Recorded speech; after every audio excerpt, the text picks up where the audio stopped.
বিশ্বনবী মুহাম্মদ সাল্লাল্লাহু আলাইহি ওয়াসাল্লামের আদর্শ বাদ দিয়ে আপনি যদি নামাজ পড়েন, আপনার নামাজ আল্লাহর কাছে গ্রহণযোগ্য হবে না। বিশ্বনবী মুহাম্মদ সাল্লাল্লাহু আলাইহি ওয়াসাল্লামের সুন্নাহর বাহিরে গিয়ে আপনি যদি রোজা রাখেন, আপনার রোজা আল্লাহ তাআলা গ্রহণ করবেন না। বিশ্বনবী মুহাম্মদুর রাসূলুল্লাহ সাল্লাল্লাহু আলাইহি ওয়াসাল্লামের সুন্নাহর পরিপন্থী গিয়ে আপনি যদি হজ করেন, আপনার ওই হজ আল্লাহর কাছে গ্রহণযোগ্য হবে না। আল্লাহ রাব্বুল ইজ্জত ওয়াল জালাল বলেছেন, তোমরা নামাজ পড়ো, কিন্তু নামাজটা কিভাবে পড়বা সেটা ডিটেইলস পবিত্র কোরআনের মধ্যে নাই।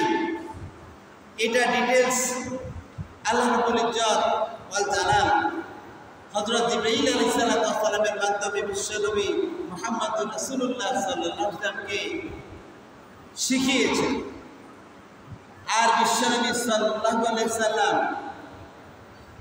আমাদেরকে বলেছেন, সাল্লু কামা রাআইতুমুনি উসাল্লি,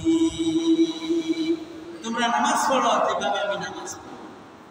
বিশ্বনবী মুহাম্মদ সাল্লাল্লাহু আলাইহি ওয়াসাল্লাম যেভাবে নামাজ পড়েছেন, আমাদেরকে সেভাবে নামাজ পড়ার জন্য বলেছেন। হজের কথা আল্লাহ রাব্বুল ইজ্জত ওয়াল জালাল বলেছেন, কিন্তু হজের কোন বিধান, আরকান কিভাবে আমরা সম্পাদন করব সেটা ডিটেইলস বা বিস্তারিত পবিত্র কোরআনের মধ্যে নাই। বিশ্বনবী মুহাম্মদ সাল্লাল্লাহু আলাইহি ওয়াসাল্লামকে আল্লাহ তাআলা শিখিয়ে দিয়েছেন হযরত জিবরাইল আলাইহিস সালামের মাধ্যমে।